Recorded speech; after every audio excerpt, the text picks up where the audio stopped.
All right, I'm in the Gospel of John, chapter 18. Gospel of John, chapter 18. This is when Jesus is being taken to the religious guy, the religious high priest. The Romans arrested Jesus, and you would expect that they would take Jesus to the Roman compound so he could be put on trial. But that's not what happens. And so something dramatic must have taken place after the Romans arrested Jesus, such that they would take Jesus to the high priest Annas. That's who they took him to. All right. The only thing that I can see, maybe something else happened, but from what I can tell, what appears to have taken place is that Judas disappeared. Judas disappeared because things did not go as Judas expected things to go. All right. Judas is often referred to as, this awful, terrible person. To say that somebody's Judas or a Judas is somehow the way of saying that this person is the most awful person who may exist. And this is not necessarily the case because, Judas, he did have legitimate, well, we could argue that word, but he had some reasonable good intentions. It appears that he wanted Jesus to assert himself as the Messianic king. Judas did not expect that Jesus was going to suffer like he did. He expected Jesus to resist, and so, what would the pain and suffering and consequences be in Jesus' life? Jesus just needed that extra circumstance, that extra situation, so that he would become the king who he was expected to be. All right, but when Jesus allowed himself to be arrested, Judas realized that what he did cause harm to Jesus in this sense, and so he disappeared. He was not going to participate in the trial. All right, now, there are lots of people in this world who are not like that at all. They absolutely would falsely accuse somebody else of doing something and then go to trial, and do everything imaginable in order to cause harm to another person. All right, so, Judas certainly could be considered to be an evil person in a certain respect. I won't argue that point in that way. But, there are lots of other people who are, without question, much worse than Judas. Okay, absolutely. I've experienced lots of people like this in my own personal life. I probably will again in the future. If you haven't encountered anybody like this in your life who hasn't related to you this way and treated you this way, good for you. I don't want to encourage you to find people like that. But there really are people who are worse than Judas. There's even people who could be described as being worse than the devil even, because when the devil makes accusations, when the devil, presents accusations against people, in general, they're right. The accusations are correct. All right. And yet there are lots of other people who make false accusations just, for the purpose of causing harm. This is often motivated because they felt uncomfortable, because the truth of them was exposed, and so they felt uncomfortable. And so in order to feel more comfortable, they will execute some kind of attitude of revenge against the person who exposed the truth. When I expose the truth about somebody, well, they've got to have revenge because they feel uncomfortable. And so they have to make me as uncomfortable as possible and cause me as much pain and suffering as they could possibly try to do, so that they can get this sense of revenge and this sense of comfort, this sense of comfort that they did something because I made them feel uncomfortable because I told the truth, kind of thing. This is normal, in many ways in the relationships that I have with other people. So, I suppose I should maybe be aware of that and be a little bit more hesitant about, telling the truth about some things. There's lots of ways that I could manage that, I suppose. But the reality is that there are people who can be classified as being much worse than Judas, and even much worse than the devil himself. And it's just part of the way that life is, all right? So I'm telling you about this in order to help you to understand that there really are evil people in the world. I'm going to be talking about these people, all right, that are described here by John. All right, and we got some examples of these people. I want you to think about that and realize that, there really are awful people in the world. So take that into consideration. All right, so the Romans take Jesus over to Annas. That's what I was speaking about in the previous message. And when we look at the situation with the home of Annas, we have John going in with everybody else, which means that John had a relationship with the high priest Annas. He was known by the high priest. The servant who was keeping the door knew that John had a relationship with Annas, the high priest. And so she questioned Peter about this as well, asking if he was a disciple. I'm going to go to John chapter 18, verse 15. I'll start there. And Simon Peter followed Jesus, and so did another disciple, which appears to be John. Now, that disciple was known to the high priest and went with Jesus into the courtyard of the high priest. But Peter stood at the door outside. Then the other disciple, who was known to the high priest, went out and spoke to her who kept the door and brought Peter in. Then the servant girl who kept the door said to Peter, "You are not also one of this man's disciples, are you?" You're not also? Also, in addition to the fact that this other disciple is known as being a disciple of Jesus. All right, and so Peter is there with the girl at the door, and there's the disciple who I think was John, based on the style of writing. And the girl asks, Peter, are you one of his disciples also? John here is one of his disciples. Are you also? And Peter says, no. And so I introduced this in the previous message, that this was a denial, okay? And it demonstrates that Peter is definitely afraid of people finding out that he is a disciple of Jesus. I'll talk a little bit more about that in just a moment. All right, now there is this relationship that exists between John and the high priest, okay? And I believe, based on what we have here, that he's referring to Annas in this case, because we have Jesus going before Annas for this trial before Annas. And I explained this trial in the previous message. And Peter is there in order to see what's going on, and maybe he can be of help in some way. He's there in the compound, in the home of the high priest. All right, that's what we have happening here. And then there's the trial. And then after the trial, Annas sends Jesus to Caiaphas. All right, he sends Jesus off to Caiaphas. This is found in verse 26 in John chapter 18, no, verse 24. Verse 24. John chapter 18, verse 24. Then Annas sent him bound to Caiaphas, the high priest. All right. Now, then we have a discussion about Peter warming himself before the fire again, found in verse 25 and 26. All right. Now, what we don't know, there's a couple of things that we don't know. We don't have enough information to determine that needs to be mentioned here.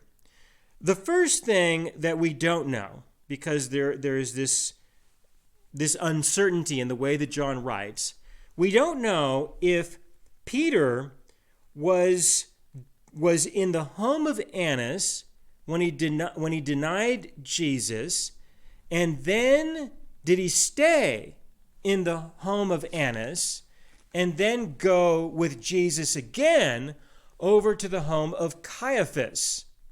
All right? We don't have enough information to really be able to determine this. All right. So there can be a lot of opportunity for mistakes and errors. And I really want to point this out, that there can be a lot of opportunities for problems. And the main reason why is because we can't tell for sure if this really is in chronological order or not. It appears to be, okay? But there is the possibility that it's not in absolute chronological order. There's the possibility, which is acceptable because John did not make the claim that he was writing his gospel in chronological order. Luke wrote his gospel in chronological order. He explained that to his friend Theophilus at the beginning of his letter. He said, while many have made an attempt to record the events, Luke decided to record the events in chronological order. All right, so there is the possibility that these events are not listed in chronological order. And there are some concerns that can make this a challenge, all right? Let me explain the situation with Peter, because I want to spend a little bit more time talking about Peter and his denial of Jesus. You have Peter warming himself in front of the fire, apparently at the home of Annas. And this is described before verse 24. What we have here is we have 17 and 18, verses 17 and 18, where Peter is warming himself before the fire and he denies Jesus the first time. Okay, now there is a possibility that this happened at the home of Caiaphas and not at the home of Annas. And the reason why I suggest that there is a possibility is because after Jesus is taken to Caiaphas in verse 24, we have Simon Peter in verse 25. Now Simon Peter stood and warmed himself. Therefore they said to him, "You are not also one of his disciples, are you?" All right. This is the second time Peter is asked if he is one of the disciples. Being the second time and being after verse 24, okay, this could mean that Peter was already there, and that verses 17 and 18 were referring to the denial of Peter when he was over at the home of Caiaphas. All right, there's a possibility that this happened there and that he was still there while Jesus was being put on trial at the home of Caiaphas. And the next two times that he denied Jesus were consecutive. They were there at the home of Caiaphas also. All right. Now, if this is the case, then there's another possibility, of course, as well. But if this is the case, then it's probable that John had a relationship with Caiaphas also. All right. It's possible, but it doesn't say that explicitly. And so I really shouldn't say that John had a relationship with Caiaphas, the other high priest. I shouldn't say that, but it's possible. It's reasonable in this kind of a situation that, if he had a personal relationship with Annas, then for him to have one with Caiaphas also is not unrealistic. Okay, it's not unrealistic at all. Considering that Annas sent Jesus over to Caiaphas does suggest that Annas and Caiaphas were, on reasonably good terms. They were not necessarily competing with each other a lot. They could have been competing with each other in some ways, but it appears that they had enough of a quality relationship that Annas would still acknowledge that Caiaphas had some degree of authority in the land. For him to send Jesus over to Caiaphas was a way of him suggesting that Caiaphas had a position of authority that should be respected and acknowledged and honored. All right? That was the result of Annas sending Jesus to Caiaphas. He could have just released him. Annas could have just released him, could have just let him go. There is also the possibility that Annas was a part of the conspiracy, all right, which I think the probability is high. We don't have enough information to go on, but the probability is high that Annas was part of the conspiracy for Jesus to be executed, in which case, yes, John had a relationship with Annas, who was part of the conspiracy to try and get Jesus to be executed. All right, so there could have been this personal relationship between John and Annas, even maybe John and Caiaphas, even though these guys were trying to find a way to get Jesus executed. Okay, so all of this, there's the possibility that all of this is taking place. All right, now it could also be, there's another possibility with Peter and these three moments of his denial. And that is that all three of them took place at the home of Annas, and Peter never went to the home of Caiaphas. All right? There is a possibility that he never did go. All right? But, I feel a little awkward about this because why would he stay? If he went through all of that effort, this is a lot of effort and a lot of risk, to go into the home of Annas because Jesus is there and he's being put on trial there. If he goes through all of that to get in there, then why would he stay when Jesus is being taken over to Caiaphas's place? He ought to go over there. And the same kind of a scenario, in order to get him by the fire with everybody else, John most likely had a relationship with that high priest too. Okay? These are possibilities that I want to bring out that can lead to some uncertainty and some confusion, and so I just want to mention these things to let you know that we don't have enough information to be absolutely certain with regards to how this was really playing out. Okay, there is the possibility that Peter had all three of his denials at the home of Caiaphas. There is the possibility that all three of these denials took place at the home of Annas. If we divide the two, okay, and like I said, I don't see him sticking around over at Annas's place to deny Jesus 3 times. He should have gotten out of there. If he's not going to go to the home of Caiaphas, get out of Annas's place. Why put himself at risk like that? It just doesn't make that much sense. I feel a little bit awkward about that. So I think that the probability of Peter presenting all three of his denials at the home of Caiaphas is low. All right, I think that probability is low. Okay, there is the possibility that all three of his denials were at the home of Caiaphas, and I think that probability is kind of medium, maybe. There is the probability that he did his first denial at the home of Annas and the other two at the home of Caiaphas. Like I said, John would have to have a relationship with both high priests in that regard, I think, in order for him to make it into Caiaphas's place. I think that probability is kind of medium also. All right, I can't determine exactly where all of these things took place, and I can't determine just how much of a relationship did John have with Caiaphas and or Annas. All right, there just isn't enough to really go on for sure. But what I can see is that these relationships existed in one way or another, and that Peter did deny Jesus 3 times. That we are sure of. Okay, exactly when and where, to me, there is some uncertainty with regards to that. So I just wanted to spend a few minutes to talk about that, because that is reasonable, especially for John to have a relationship with both Annas and Caiaphas, for Annas to also be a part of the conspiracy against Jesus, and yet he still has a relationship, a positive one, with one of Jesus' disciples at the same time.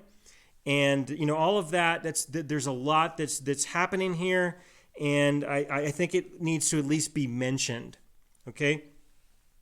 Now, let me move forward into verse 25, Move forward into verse 25 with regards to the second denial of Peter. So now Simon Peter stood and warmed himself. Therefore they said to him, "You are not also one of his disciples, are you?" And he denied it and said, "I am not." All right, so his second denial. I mean, this was now a new opportunity for him to be upfront and for him to repent, all right, and for him to declare that he is a disciple of Jesus. Now, with the second denial, all right, some time has passed since the first denial. John, or whoever this other disciple is, I think it's John, all right, John is hanging around and nobody's done anything to him. It appears most everybody knows that John is a disciple, and John was present. He was present when Jesus was arrested. All right? So there's some time has passed and nothing's happened to John. So, Peter could maybe feel a little bit more comfortable, maybe, and say, okay, yeah, I'm one of his disciples too, but, I'm like with John, and John and I are on good terms, and so there's no need to come after me, but please consider that he went after, all right, he went after the servant of the high priest and took off his ear, which appears to be the servant of Annas. But there is also the possibility that he was the servant of Caiaphas. All right, so it can be easy to get confused. Was this the servant of Caiaphas? Was this the servant of Annas? We don't have enough information to know for certain which one that he was, or maybe there was a servant for both. Okay, but Peter, he went after this guy, and he hit him in the head with a knife, a long ceremonial knife, which obviously ricocheted off, or it's most likely that he tried to take his head off, and it ricocheted off and just took off his ear. We don't have enough information to know for certain exactly how that was playing out, but I did speak about this in a previous message when he did that. We don't know precisely how that occurred, but we do know that he took off the guy's ear. All right, so he's at risk of the people coming after him, because they might feel a little bit afraid of him. He obviously made them feel kind of uncomfortable.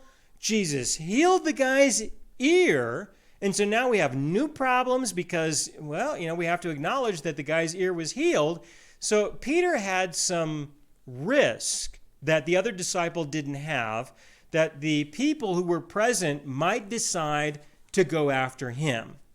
Okay? Now, you might consider, well, yeah, but aren't these guys going to do things correctly? Aren't they going to respect the laws of the Sanhedrin and not necessarily accuse Peter of something that he didn't do, or even if they tried to bring him to trial for taking off this guy's ear, the ear is fine.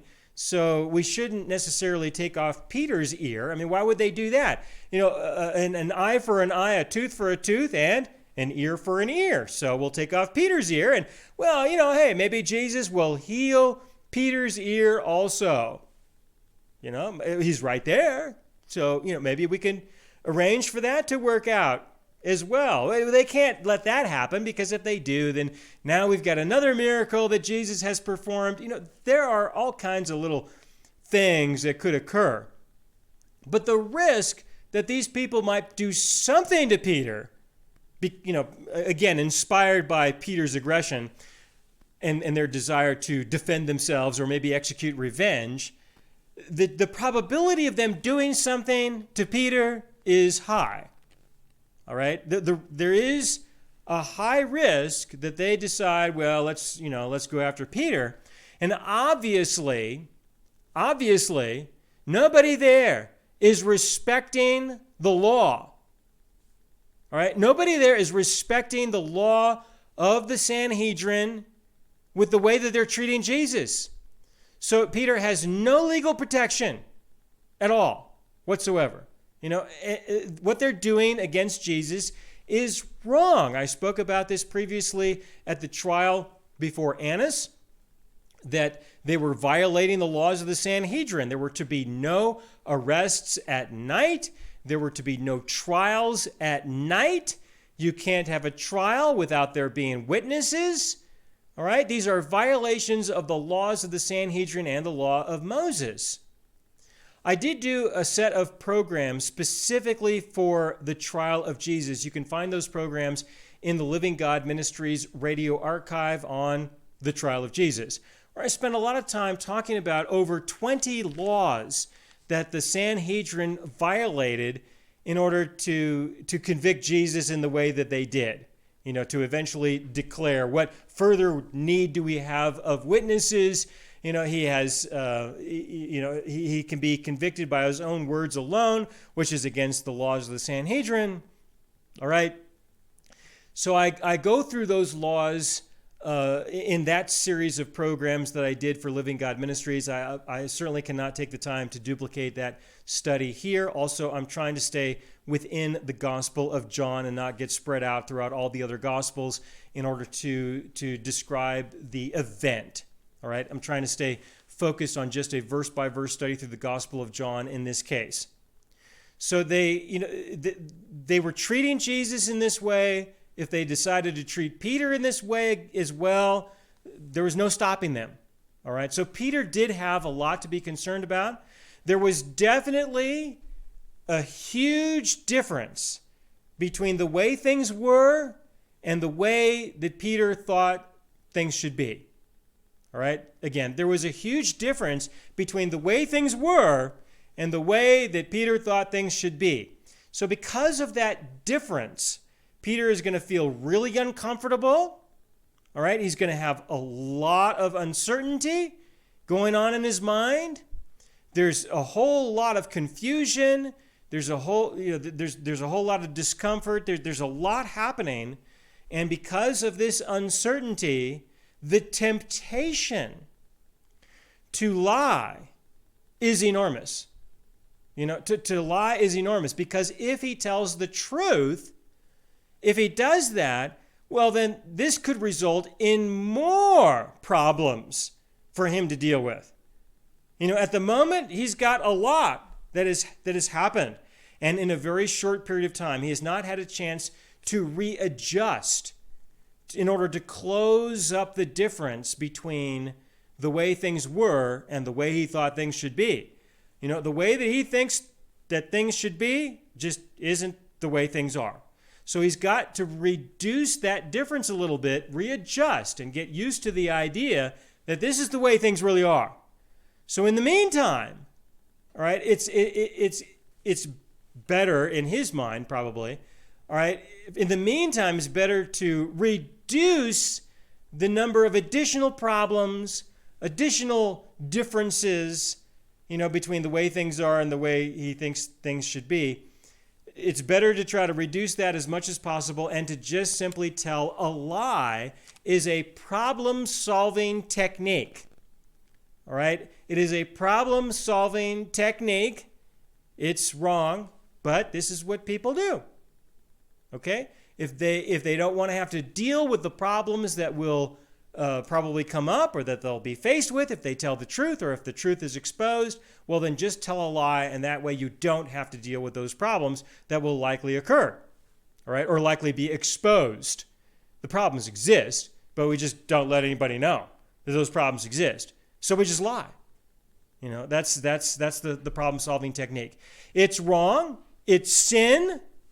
All right, but that's what he does. So if we go back to verse 25, again, John chapter 18, verse 25. Now Simon Peter stood and warmed himself. Therefore they said to him, "You are not also one of his disciples, are you?" He denied it and said, "I am not." Okay, verse 26. Here's his third chance. One of the servants of the high priest, a relative of him whose ear Peter cut off, said, "Did I not see you in the garden with him?" All right, now hold on a minute. We've got another servant of the high priest who was a relative of the other servant of the high priest. We got two servants of the high priest. Or maybe one is the servant of the high priest Annas, the other one is the servant of the high priest Caiaphas, or, both of them are the servant of Annas, or both of them are the servant of Caiaphas. It's going to be one of those three options. All right, and we don't have enough information to know. Considering that it is a relative, well, that's not going to help either, right? Okay, but it's a relative, maybe a cousin, something like that, a brother-in-law, whatever. But, these guys are pretty close. And he says, I think I saw you there also. I think I did. Now, if he was there, he would have seen John too. Or the other, whoever this other disciple is that everybody knew.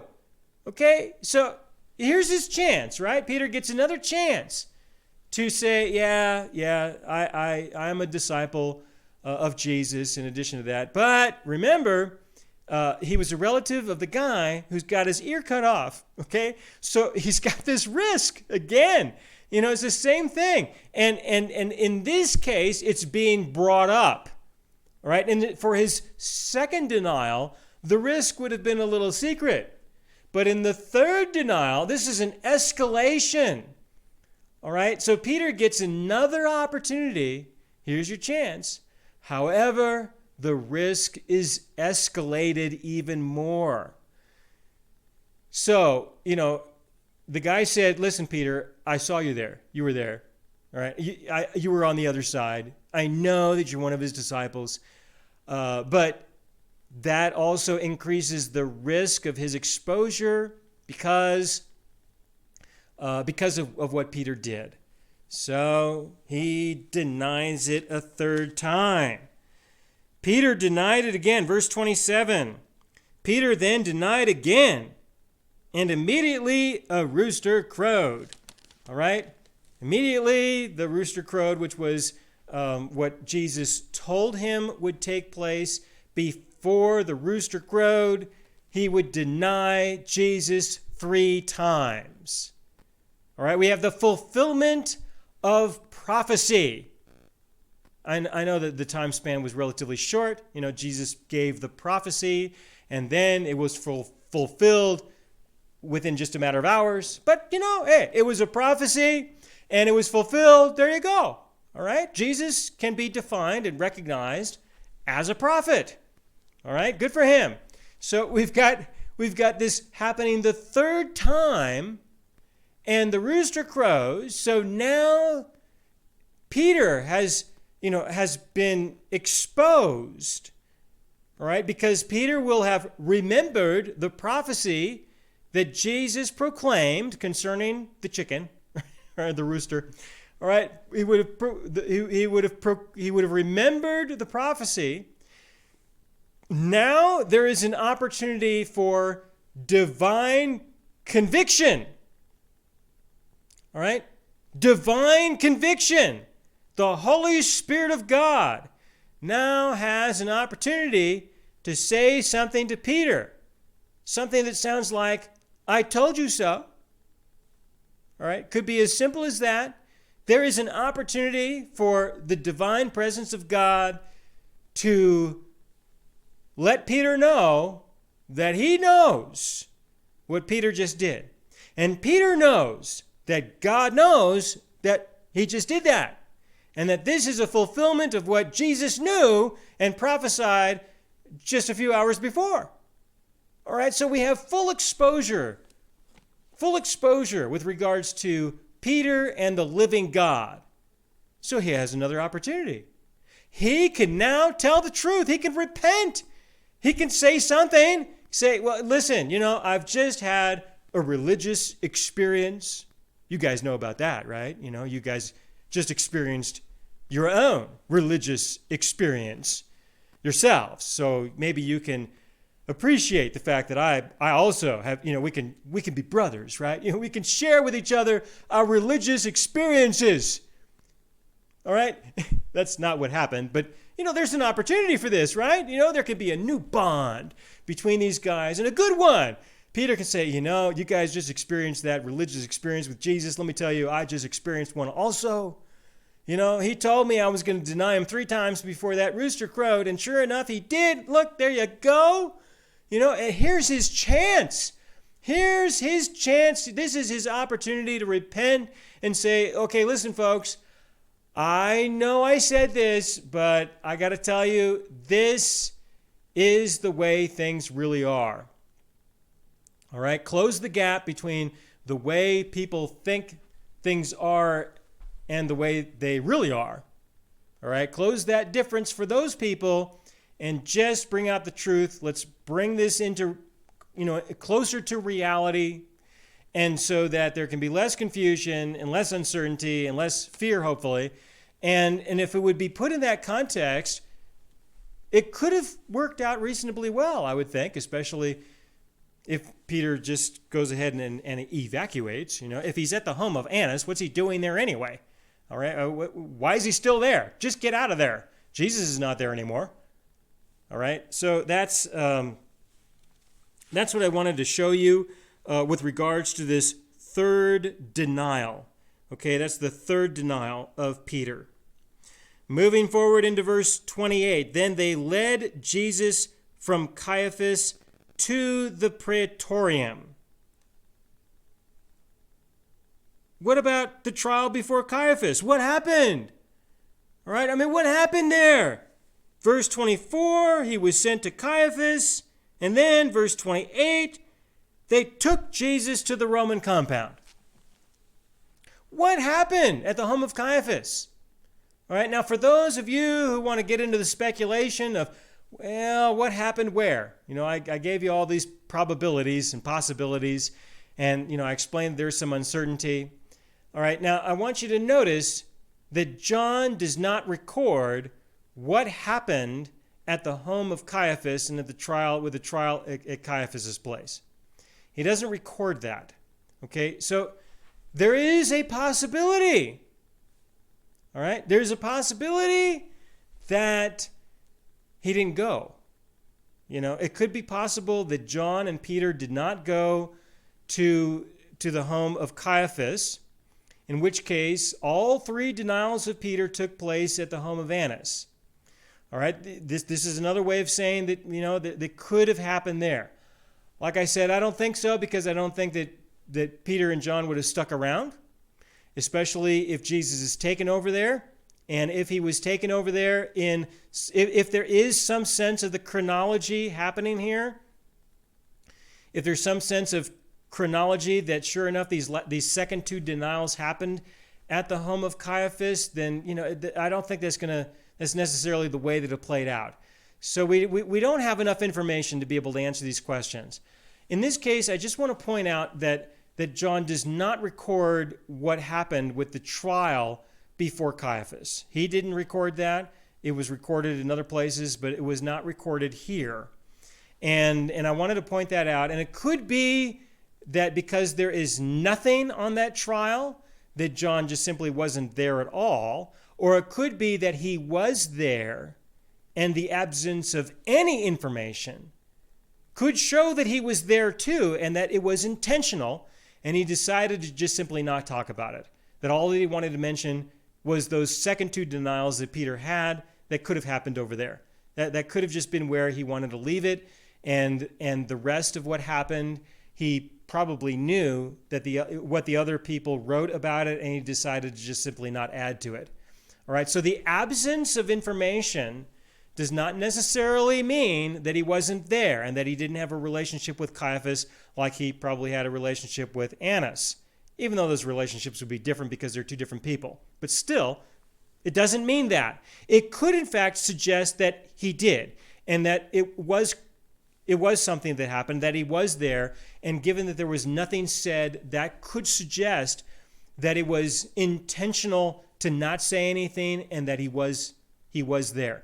If there were a few details, well, we couldn't necessarily say that, but we don't know, all right? We don't know. I'm only presenting these uncertainties so that you know that there are uncertainties and yet there's possibilities in addition to that. They take Jesus to the Roman compound.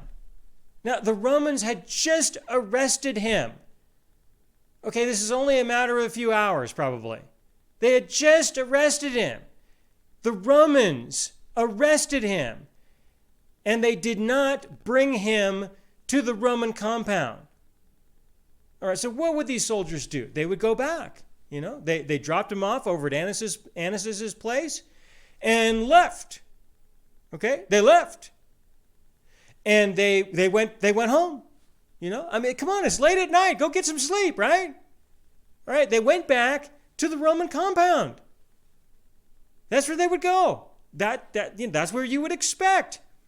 Okay, they all went back there thinking, well, it's good that we got out of this one. Okay, because after us all hitting the ground over him just saying a couple of words, it's good that we just dropped him off with a religious guy and we don't have anything to do with this guy at all. In fact, it's probable that when they got back to by the time they got back to the Roman compound, they all conspired with one another and they all agreed that they weren't going to talk about it. If there was any question about what happened, their superior officer who sent them out on this arrest, they come back with no guy. What are they going to say? They're going to say, well, hey, look, the witness disappeared. So we took him over to, this guy Annas. All right, even though we know that you guys don't recognize Annas and you don't want to suggest that he has any authority at all, we took him over there. All right, and if they ask, why'd you do that? Say, well, listen, we had a religious experience. We don't want to talk about it. So we took him to the religious guy. All right, we'll talk about it if you really want us to, but can we try not to? Maybe, because of course that would be very embarrassing, right?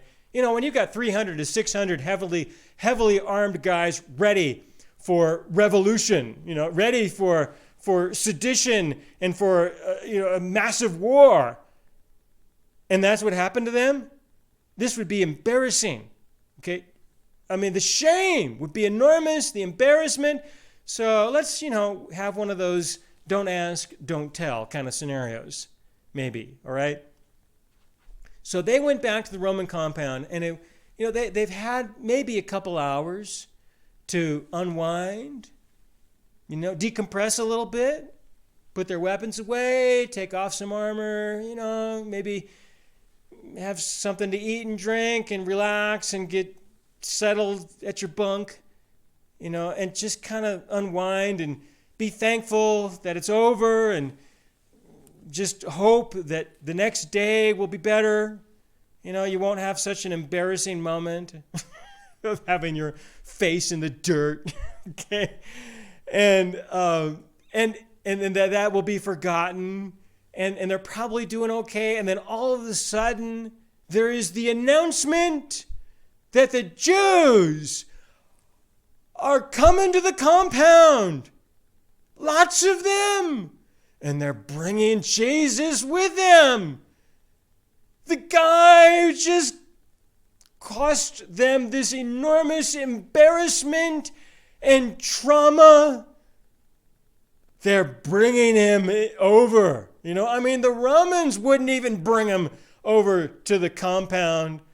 They took him somewhere else. So now the Jews are bringing him up to the Roman compound. What's he going to do there, right? With the announcement being made that we have this huge group of people, lots of people coming, bringing Jesus by force. They're forcing Jesus to go over there. And the Romans are going to find out about this. What are they going to do? What are they going to think? You're going to bring this guy in here after what he did out there? What's he going to do in here? Is it going to be like some kind of nuclear blast or something that's just going to blow out the compound from the inside now? Don't bring him in here. Okay. This could very well have been going through their heads. They're bringing Jesus up there. What are they going to? What are they doing? What do they expect to happen? Do they have any real legitimate accusation against Jesus? Has he violated Roman law? No, he has not violated the law. Why are they doing this? Why don't they just go back to bed? Just let him go. Go back to sleep. It's the middle of the night. Get some rest. Got a new day coming up. No, they're going to bring him over to the Roman compound, right, by force. What is all of this about? They don't have a legitimate reason to do this. They don't have an accusation of Jesus violating Roman law. All right, this tells you a lot about the character of the people who have decided to participate in this. It tells you a lot about their character. All right, I mean, these are people who are just wanting to cause harm to Jesus. All right, now, not even the devil would do this, I wouldn't think. The devil will bring legitimate accusations, but illegitimate ones, I'm not so sure, that he would necessarily make a false accusation. What for? There's plenty of legitimate ones. Did a person sin? Of course they've sinned. Does he have a reason to accuse him? Of course he does. Why does he have to make one up? The devil doesn't have to make things up. But these men are just making things up. All right? They're worse than the devil in this case. All right? And it's not just because they're Jewish. It has nothing to do with that at all. There's lots of Gentiles who behave like that too. Everybody has the potential, and there's people everywhere who do this kind of thing. All right? So this is not a racial issue. But what you have is these guys who are bringing Jesus by force. They are causing harm to Jesus. All right, now what's going to happen? Are the Romans going to just let him go? Or are they going to cause him harm? Okay, they don't know. They don't know. And you know what? They don't even have to care. All right, they don't have to care because they are winning, in a sense, in their own minds already. They are hurting Jesus. They are causing Jesus harm. They're taking time out of his life to deal with their false accusations and to deal with their ability to exercise force. They've got weapons. They have this guy arrested. Let's abuse him. They have the ability to abuse him, and so they're going to just do it. And so what do they lose? They don't lose anything. The more they do, the more they can feel good about themselves. They can feel, oh yeah, I hurt this guy and I got away with it. So I feel good about myself. I am a good person. I'm an accomplished person because I did this to somebody else and I got away with it. I didn't have to suffer anything, really. And of course, it took time out of their lives. But in this case, it could just be classified as fun.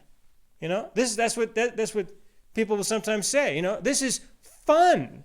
Because again, what are they going to lose? What are they going to suffer? It's recreation for them. So what if it's in the middle of the night then, I guess? In the middle of the night, we're going to wake up, we're going to, or maybe they never went to sleep, and they're just going to have some fun, in the middle of the night. All right? And this is their recreation to cause harm to somebody else. And yes, there are people like that alive today in the world, lots of them. And so that's what you've got. You've got all these people bringing Jesus up to the Roman compound, okay, in this kind of a scenario. So what happens? Verse 28, then they led Jesus from Caiaphas to the praetorium, and it was early morning. All right, early morning at this point, so they'd been up all night. But they themselves did not go into the praetorium, lest they should be defiled, but that they might eat the Passover. All right, I'll come back to that in just a moment. Verse 29, Pilate then went out to them and said, what accusation do you bring against this man? What is this about? Verse 30, they answered and said to him, if he were not an evil doer, we would not have delivered him up to you. But they did. That's exactly what they did. He is not an evildoer, and they delivered him up to Pilate, right?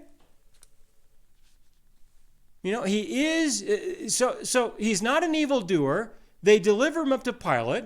So obviously there's a problem here. They have no accusation. They have no accusation. There isn't one. They just bring this guy up there and say he's an evildoer. What can Pilate do with that? There's nothing that he can really do with that kind of a situation. There's just, there's nothing that he can do with that. So there's more that happened, of course. So I will speak about that in the next message. I'll have to spend time going through that and explaining the situation from there. But let's go back up to verse 28. Verse 28, that they might eat the Passover. Now, what was this about that they might eat the Passover? Didn't they just have the Passover meal? That's what Jesus and his disciples were doing. They were having the Passover meal. That was the evening of the Passover. Okay, for them to say that they might eat the Passover and it's morning, that's coming up, that's the next evening, how can that be? All right, well, the reason why this can be and why this is a legitimate thing to say is because 24 hours after the Passover meal, there would be the Feast of Unleavened Bread, the first day of the Feast of Unleavened Bread. And at this time in history, and this can be shown if you study the other accounts, at this time in history, the first day of the Feast of Unleavened Bread and the Passover meal were considered synonymously. Those terms were being used synonymously, so that the first day of the Feast of Unleavened Bread was also called Passover, and the 24-hour meal that took place before that was called Passover. It was just the way that people were communicating, and this can be explained. I do go through this in detail in the series of programs that I produced for Living God Ministries on accounting for the 3 days and 3 nights. And so if you'd like to explore that a little bit more, that's where I talked about that in detail, and I refer to the references that explain that. And so they wanted to participate in the first day of the Feast of Unleavened Bread. That festival was considered to be the Passover Seder, the Seder meal. So for those of you who may be familiar with what is presented as the Seder meal that is often done today, that was the first day of the Feast of Unleavened Bread, and that was certainly much more involved than the Passover meal. All right, but there's some confusion that has existed because people don't know the differences between the two feasts, and so they've been trying to say that Jesus participated in the Passover Seder when he didn't. He was dead. All right, he was dead for that. So he was in the grave for that one. So this is important to understand. The only way to really follow up with this and to understand this more is to be really familiar with the Mosaic Law. All right, you've got to study the Mosaic Law in order to capture all of that. But like I said, I explain this in the programs I produced on accounting for the 3 days and 3 nights that Jesus was in the grave. All right, so they did not want to become defiled, and that's because the Romans did not observe the Mosaic Law. And so because they did not observe the Mosaic Law, there were opportunities for a person to become ritually defiled according to the Mosaic Law if they entered into the compound and they touched something that they shouldn't have touched, kind of thing. Then there is risk that they would be ritually defiled, which means that they would be unclean until evening. All right, now to be unclean until evening would mean that they would have to leave the city limits until after the sun goes down, and this being the time of the Passover, those city limits were expanded. A lot of the other surrounding communities were temporarily annexed in order to accommodate the large number of people who were present at this time. The whole nation of Israel was represented in this area at this time. With all of this going on, this was a very public event in that sense, as word would get around. And so they would have to go a long ways. All right, and so they would go a long ways, and then when there were 3 stars visible in the sky, they could come back to town. But by the time they get back, they're going to most likely miss out on a lot of what was going on with the Passover Seder. So they didn't want to do that. So they did not go into the compound itself. You've got all these guys outside of the compound. They're all hanging out in the front door. They're not going to go in, but they're all hanging out there with Jesus, and they're trying to get Jesus to get in there. They're trying to get Jesus in there, into the compound. I suppose you could say to try to get him ritually defiled so he can't participate in the first day of the Feast of Unleavened Bread in the way that they would claim. That could have been going on in some of their minds, perhaps. But this is the situation, all right? This is the scenario. You got all these guys at the front door who won't go in, who are trying to get the Romans to get Jesus in there because what? What accusation? What did Jesus do to violate Roman law? He didn't do anything.